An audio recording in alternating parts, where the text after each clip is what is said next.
kali yang sudah kita laksanakan semenjak sidang kabinet yang lalu. Mungkin karena banyaknya inisiatif kita, banyaknya terobosan kita, banyaknya kebijakan kita, mungkin narasi ke rakyat mungkin kurang sempurna, kurang intensif. Ya, ini saya kira perlu kita perbaiki komunikasi kita kepada rakyat. Ya, Bapak Presiden beberapa kali dalam sambutannya terbuka untuk dikritik. Kita negara demokrasi, menghadirkan kritik menjadi sebuah keniscayaan. Dan kami paham itu. Kalau kita sudah memilih demokrasi sebagai jalan dalam kita bernegara, maka kritik itu menjadi sesuatu yang baik, yang positif. Okay. Kami kemarin rapat pleno ya di Kemensos terkait dengan sekolah rakyat. Kami yakin dan percaya bahwa terbuka kami untuk dikritiki sekeras apapun itu. Dan dalam konteks itu kami yakin dengan kritik pemerintah akan berjalan dengan baik. Dan tanpa kritik Indonesia akan sulit untuk bisa membangun. Jadi kritik ini bukan sesuatu yang harus dihindari, bukan sesuatu yang harus dicaci dan lain sebagainya, tetapi harus diterima sebagai bagian daripada konsep untuk membangun bangsa. Nah, saya belajar demokrasi ya di kampus gitu, dari mulai klasik sampai modern, bahwa inti dari semua persoalan demokrasi adalah bagaimana memberikan ruang yang seluas-luasa dalam bernegara untuk mengkritik siapapun di dunia ini. Okay. Jadi kalau ada publik rakyat baik dalam konteks langsung maupun melalui media-media sosial mengkritik pemerintah, itu kita buka dengan seluas-luasnya, karena dengan itu kami akan bisa membangun dengan baik. Kalaupun tadi ada komunikasi yang tidak sempurna, ada 80% misalkan yang baik, ya yang sudah bagus, capaiannya lalu 20% yang belum. Ini kan perlu disempurnakan dengan kritik-kritik dari publik. Oleh karena itu pemerintah perlu diawasi, perlu dikawal dengan kritik-kritik itu. Tetapi memang kalau boleh kami sarannya, kritiknya harus konstruktif, harus objektif, tidak ada kebencian, tidak ada caci maki, apalagi hoax. Ini kita bangun bersama-sama. Itu kan PR hoax itu juga salah satu PR cukup besar. Nah, salah satu yang kami lihat ya, salah satu tantangan bagi kami pemerintah adalah hoax. Fitnah, kebencian, caci maki itu. Oleh karena itu ya publik siapapun termasuk akademisi, ilmuwan di seluruh Indonesia bahkan yang ada di dunia, anak-anak Indonesia yang bekerja di sana silakan mengkritisi pemerintah, tapi dengan cara-cara yang baik, yang konstruktif, objektif tadi, sehingga apa? Sehingga betul-betul pemerintah ini dikawal dengan sebaik-baiknya. Nah, kehadiran negara untuk hadir dalam persoalan-persoalan bangsa, dalam persoalan-persoalan kerakyatan, itu kan pasti ada celah-celah yang minus, ada kekurangan di sana-sini, karena kami tidak mungkin menghadirkan kesempurnaan. Nah, itulah fungsinya kritik, untuk pil pahit bagi kami untuk bekerja lebih baik lagi. Iya, banyak celah-celah, tidak mungkin sempurna. Tapi kalau mengenai pola komunikasi ini, seperti apa nih supaya celahnya semakin kecil begitu? Ya, kami percaya ya tentu tergantung dari personal menteri-menteri itu ya, bagaimana menanggapi kritik itu, bagaimana juga menjawab. Tadi abang aku gitu, pakar komunikasi Bang Hensa, itu kan sudah mengatakan siapa yang menyampaikan, lalu isinya apa, lalu audiennya juga siapa, waktunya yang tepat seperti apa. Ini kan menjadi penting dalam konteks untuk membangun strategi komunikasi yang tepat bagi publik. Oleh karena itu, ini adalah momentum perbaikan bagi kami untuk memastikan apa yang menjadi capaian dari Bapak Presiden yang sudah banyak itu betul-betul sampai, atau betul-betul komunikasinya itu sampai kepada seluruh rakyat Indonesia.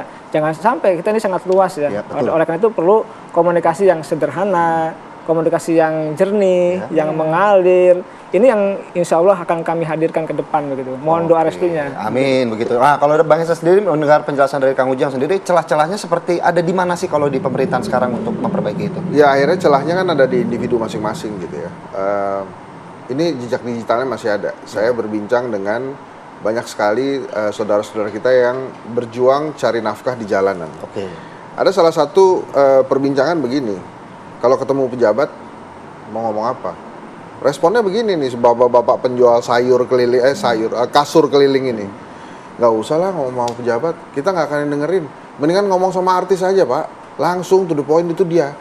Langsung ada reaksinya. Kalau pejabat mah nggak mungkin dengerin. Artis yang menjadi pejabat atau pejabat? Mendingan ngomong sama artis daripada ngomong sama pejabat. Jadi dua hal.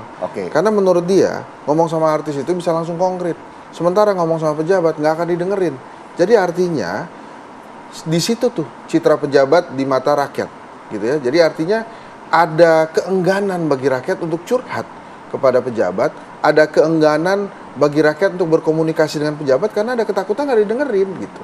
Berarti persepsi publik ini memang udah ini ya, antipati sama pejabat begitu. Sudah nggak terlalu bagus. Nah, pada saat mereka berkomunikasi dengan pejabat, terus pejabatnya jawabannya sembarangan, sakit hatinya bertambah-tambah, berlipat-lipat.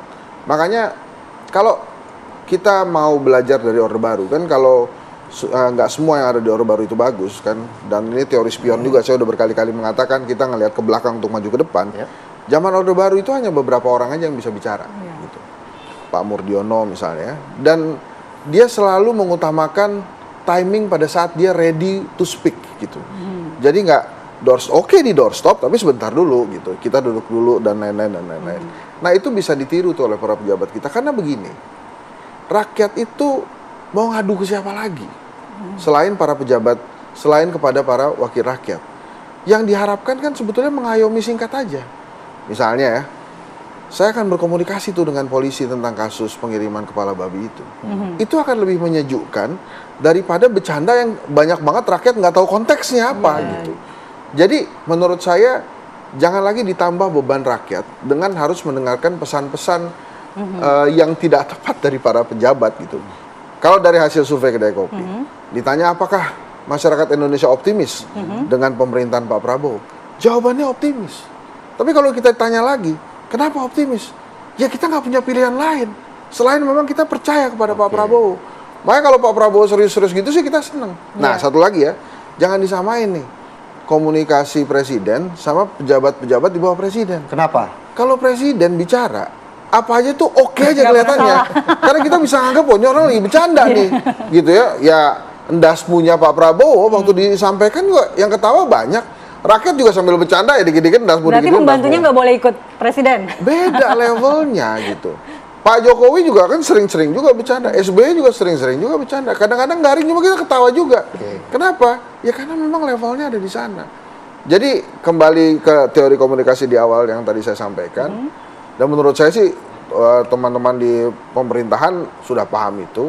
Jadi agak berhati-hati aja. Tapi yang paling penting ada lagi nih satu teori komunikasi yang bisa dipakai itu memang sederhana. Coba deh kita pakai sepatu orang lain sebelum kita bicara gitu. Jadi artinya supaya kita bisa memahami, bisa empati kondisi saat itu. Jadi kalau misalnya rakyat baru di PHK, kemudian ada menteri bilang emang kurang kerjaan. Ya emang kita kurang kerjaan. Kita baru di PHK, lo kasih kita kerjaan dong. Jangan malah kita dicela-cela. Kayak gitu-gitu loh. Padahal kan ya maksudnya itu kan omongan kurang kerjaan itu biasa, lu kurang kerjaan lo gitu. Tapi kalau kita tidak menerima kita tidak memiliki empati, itu jadi salah. Anggap aja misalnya ada temannya Mas Philip, Mbak Mala baru kena SP3. Lu gimana sih lu kurang kerjaan? Yang ada paling dia kan marah. Dia lagi deg-degan nih, waduh gawat nih gua harus memperbaiki, saya harus bisa membuat bos saya seneng lagi, puas lagi. Nah, ini kan pejabat, jangan salah, bosnya memang presiden, tapi harus mengabdi kepada rakyat gitu. Ya, artinya kan berarti kan yang menjadi tolak ukur sekarang adalah ketika etika dan empati di atas dari segalanya begitu ya. Sebetulnya garis bawahnya rasa, Mas. Iya, betul. Kita ini orang Indonesia itu punya rasa. Baik. Lo kalau punya rasa nggak akan sembarangan pasti. Baik, terima kasih Bang Hensa. Sama-sama. Terima kasih juga Kang Ujang. Terima kasih Kang Ujang atas waktunya.